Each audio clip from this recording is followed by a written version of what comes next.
Hey everyone, welcome back again for another episode of Faith in Home Buying. I'm loving equipping people of faith for the home buying process. And so today, because it's end of the year, happening, I'm going to do some stats. I haven't did stats in a little bit, some stats and some marketplace updates, kind of having my personal mixed in with what the economists and people are saying that are industry leaders, and it all lines up.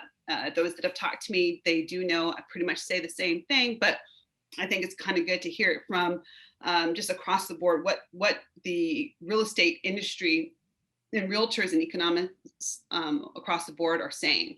But first, this morning, there was two verses that stood out to me in Proverbs. And look, I'm like, I like to think deep, but there's just some things that are just really, really just simple, and they just hit like just really, really well, especially in my life. Short, quick wisdom, boom, keep moving, think on it, chew on it throughout the day. And so what I'm going to read, or there are two that had me going kind of this whole week and one even last week. And it's in Proverbs. I like Proverbs, love wisdom, but Proverbs 12:24. Check this. So if you want to reign in life, don't sit on your hands. Instead, work hard at doing what's right, for the slacker will end up working to make someone else succeed. And I thought about this, and I also thought about it was something on, I think it was maybe Instagram or something, that someone had said, why financial management is so important. And that, I guess, the new Apple earpods that are coming out, the I don't know, the headphones, like $500 or something like that, ridiculous. And so looking at that, people are just like, oh yeah, I'm going to get that from Apple, the Apple products. But then you look at Apple stock, and that $500 that you could have actually invested in Apple stock and have Apple make your money work for you, you just now spend $500 and help Apple get richer. And it's like, whoa, that was a big perspective shift, right? Instead of sitting here having, you spending your money, in making someone else richer, even spending it on rent, making someone else be able to pay their rent.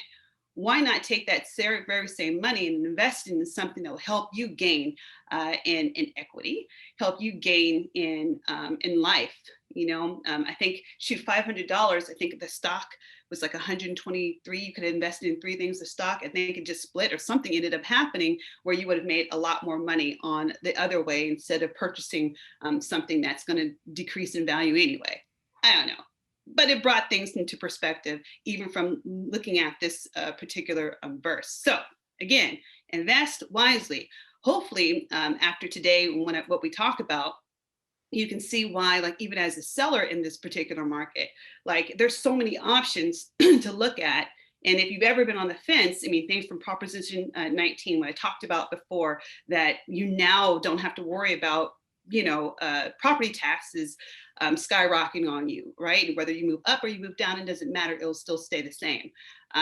Looking at now being in the market, and even if you are on the fence, that there's so many buyers still, and we'll talk about this later, but there's so many buyers still that are in this market that are looking even now during the holidays for a home.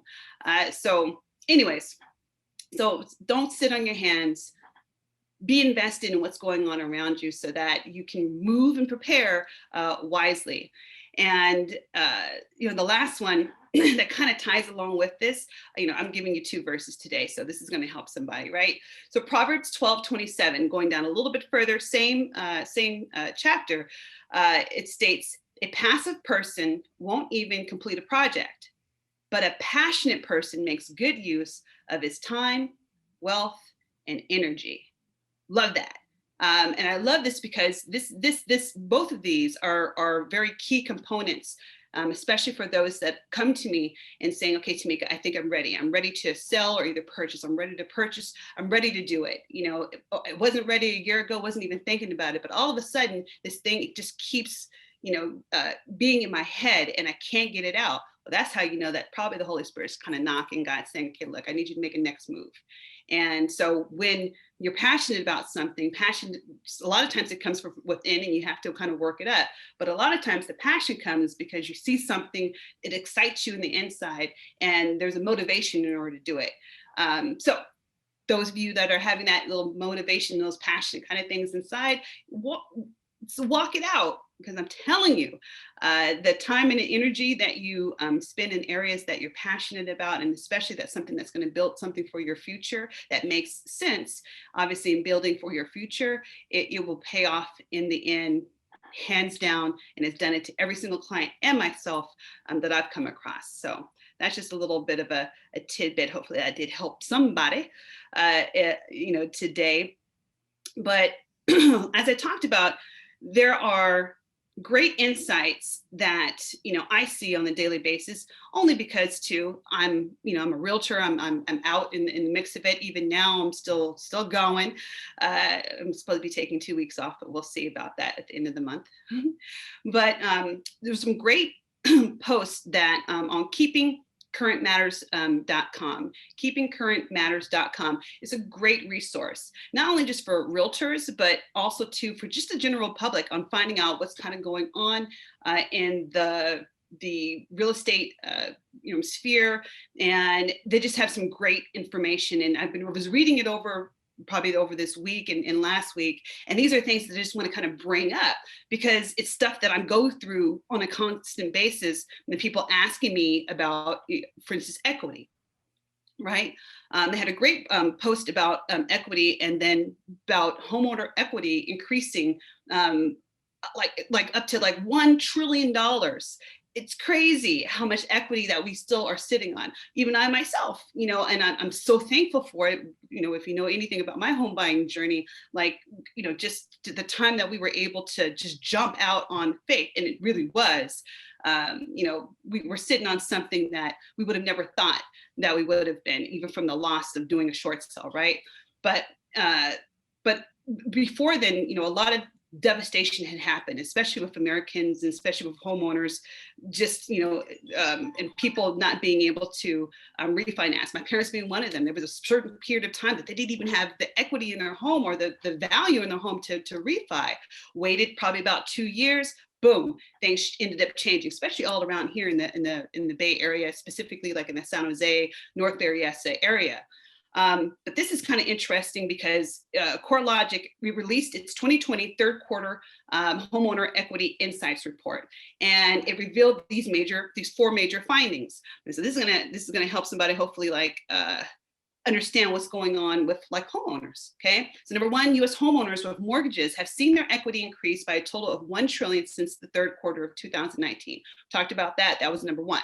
Number 2, the average homeowner gained approximately $17,000 in equity over the past year. 1 year. We're talking. This is.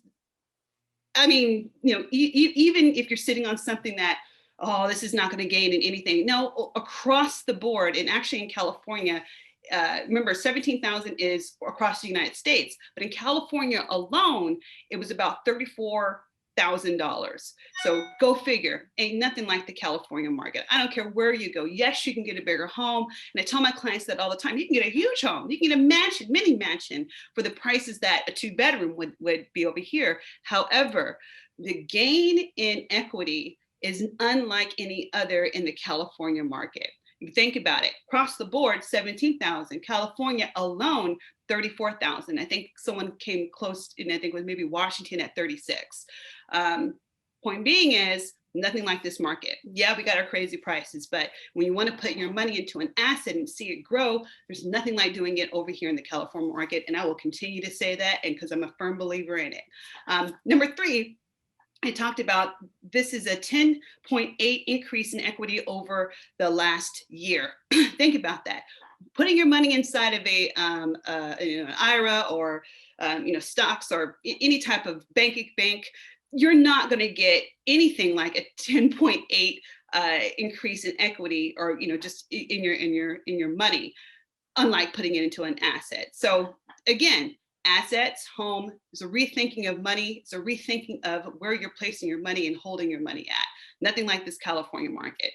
Also, number 4, the average household with a mortgage now has, get this, $194,000 in home equity. So if you were to sell your home right now, especially being in California, but this is again across the board, has about $194,000 in home equity. That's awesome. Therefore, having your home work for you is extremely important. And even those that are having insight, CoreLogic is a huge one. They're saying the same thing. Number 1, it's a good time to invest in real estate. It always is, but this year, even more so. A lot of times too, this housing market has been giving many homeowners the ability to redesign their homes and to meet their needs. So it's not even like they need to actually move. If you're in a great location, stay there, modify your home so that your equity will increase inside your home even more, but that you're able to enjoy the space that you're in. Obviously, can't do that if you're renting, but if you bought, then yes, you can. A little bit more, if you actually have a house versus a townhome, but still, there's a lot of things that you can do in a townhouse and a condo that can make it livable and making your living situation even better, or taking that money, using it in order to help pay off other debts and information, especially if you are not working or you've been furloughed or cutting back hours. Talking about home ownership and just the market, why right now is a good time to buy. The gains that homeowners have been seeing over the years, over actually just the last year, have been phenomenal when it comes to growth equity as well for the last year. But here's some more information, and it's all good news, and especially having reasons to be optimistic about real estate in 2021. So again, I'm pulling from keepingcurrentmatters.com. And it's a great resource, not only just for realtors. I love reading the articles on it because it just ties in what I'm going and what I'm doing 24/7. It just ties it into a global look at how someone describes the market. But it's also nice too to kind of compare that and compare it to what I'm going through as a realtor. And these things are just spot on because I'm seeing it all the time, right? And so they have one article, they also talked about 3 reasons to be optimistic about real estate in 2021. And I agree with these things. Number 1, obviously the year is going to be remembered for so many things. Yes, you have social, a global pandemic, social unrest, economic, downturn, natural disasters. There's just so many things that have happened in this year that's ridiculous. And I don't even think a movie this would be it'd be thought to think about it though. Anyway, so aside from it being a really good movie, the fact that homeowners have been able to reevaluate their spaces and how they live has been amazing as well. And this is one of the reasons why you have a lot of people. That's why it's so in 2021. It's like, oh yeah, they're reevaluating their spaces where they live, and they're reevaluating home ownership and saying, look, I don't want to be in this tiny place. My landlord is not doing what they're supposed to do. The biggest thing is that people are now looking at their living spaces and saying, I want better, I want more. How can I make this happen? Even in the midst of a pandemic, right? So they gave about 3 reasons why to be optimistic, and I agree with them. Okay, so number 1, the economy is expected to continue improving. It is. And Tim Dewey from the University of Oregon, he puts it this way, and I love his quote. He states, there is nothing fundamentally broken in the economy that needs to heal. There was no obvious financial bubble driving excessive activity in any one economic sector when the pandemic hit. When COVID-19 cases surging again, it's understandably hard to look optimistically to the other side of this winter. Don't let the near-term challenges distract you from the economic stage being set for the next 4 years.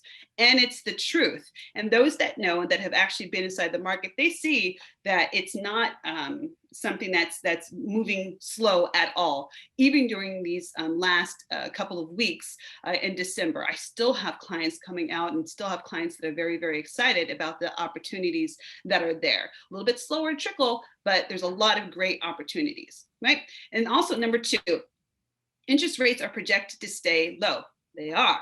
And these are the latest projections from Freddie Mac, which is a lending institution, federal. Freddie Mac interest rates for a 30-year fixed rate mortgage are expected to remain at or near 3% next year. Even better, I think I got into mine, so like a 4.3 6%. So we just recently refinanced, and gosh, the difference that makes, being able to kind of just scale down what you're doing currently in order to ride out whatever wave that we're going through is huge. The low rates, they'll continue to make homes more affordable, driving demand for more housing in 2021. And this is what I'm seeing. I'm seeing now that I have clients that wouldn't normally be able to go into a 3-bedroom or in a particular neighborhood. They're actually being able to. And there's a big difference when you have, maybe a 2% APR versus a 4% APR. It's probably a difference of about $100,000 or so dollars. So obviously your affordability of the home changes as you are able to afford more. So they're going for the 3 bedrooms, they're going for the 4-bedroom actual homes or single family residences versus just staying inside the, the condos and stuff where they would normally be had it been like 2 years, from now. So that's just something to also think about too. Number 3, future home sales are forecasted to grow. And obviously, while the economy improves and interest rates remain low, homes are also expected to continue appreciating as more people are buying in the coming year. What does that mean? Areas that have been dormant for a long time now all of a sudden have activity. So when you have activity, and especially multiple activity, already low supply, you have housing prices continuing to go up, which is great for the people that live there and great for those that even want to help out their children and selling maybe an investment property in order to help out their children to get a down payment for another home. So there's so many different ways that I'm working with a client even now that they're working that particular zone of home ownership. It states, Danielle Hale, chief economist at Realtor.com, she states, we expect home sales in 2021 to come in 7% above 2020 levels, following a more normal seasonal trend and building momentum through the spring and sustaining the pace in the second half of the year. I believe it, I see it. The experts are forecasting it, and I'm living it.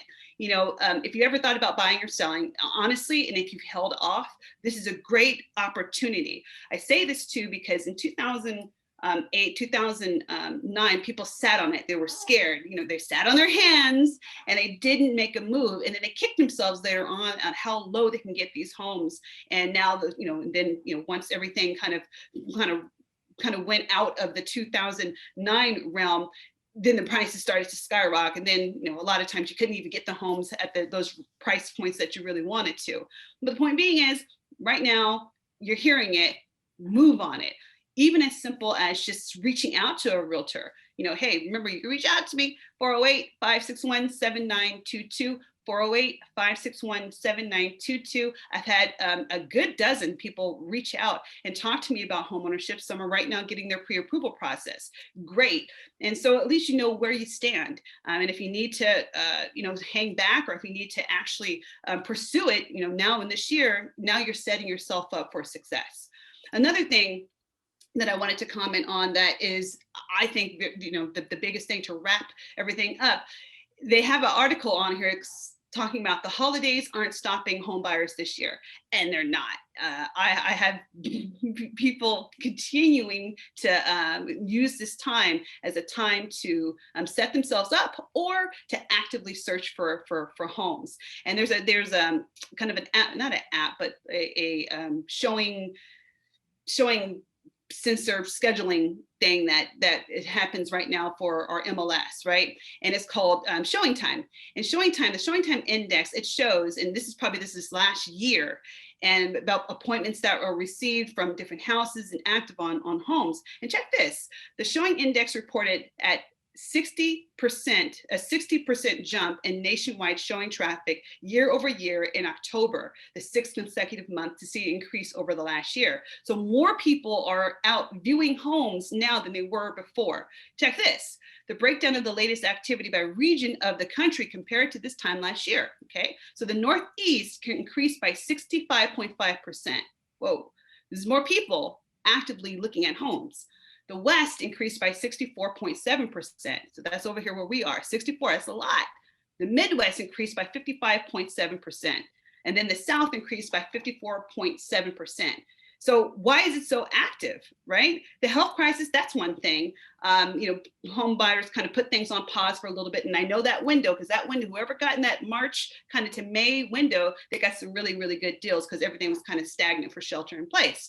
But it also talked about buyers, are in the market. They're making moves well past the typical busy home buying seasons of spring and summer. So remember, highest time with spring and summer, that's because our kids in school don't want to move with kids in school. Now we're, schooling at home. So that completely switches the game on when people are looking at homes. And it was schools that were driving a lot of that spring, summer because of, not wanting to change school districts, not wanting to move in the middle of a school year. So that was a big, big push. Obviously, those are changing, right? So, just even looking at the first time aspect, even looking at the move up, move down buyers of dreams, even in this winter, and it's huge. Even if you're thinking about selling, whether you want to stay inside this area or not, capitalize on that great equity, maybe buy yourself a mansion, especially if you are trying to retire or just not have to deal with, the wonderful California, you can commute from or telecommute from your job. Either way, you want to cut it. There is something for you in this season, and especially coming up into 2021. It's going to be fascinating, and I love the fact of being able to see what economists are saying, see what the market is saying, see what others, titans inside the real estate industry have been saying, but then walking it out myself. I see it on the sell side, on the listing side, and it's amazing the amount of traction. A lot of my listings have gotten even the showing booked completely. That's one. But then also with my buyers coming into a market, you never see that inside the winter market where you're having multiple offers on a property. Normally it's kind of sitting there as a little bit of a semi buyer's market where you can kind of negotiate a little bit. I guess there's certain ones that you can, but they've probably been sitting at a little bit of a higher price point. So when they go down on price point and kind of get to where they really want to really need to be, you're getting some great deals on homes. So all that to say, call me. Reach out to a realtor, reach out to even a loan officer, talk about your options. Remember, you can contact me again, 408-561-7922, or you can catch me on my website, TamikaEllsworth.com. Also too, hey, TikTok, real estate _T, that's been gaining a lot of traction, and so has my Instagram, simple Tamika Ellsworth. And you can reach out, and I'd love to chat about home ownership and how it could be a possibility for you. Thank you again for tuning in to Faith in Home Buying. This is Tamika Ellsworth, and I'm equipping people of faith for the home buying process, specifically the end of 2020 to 21. Thank you so much.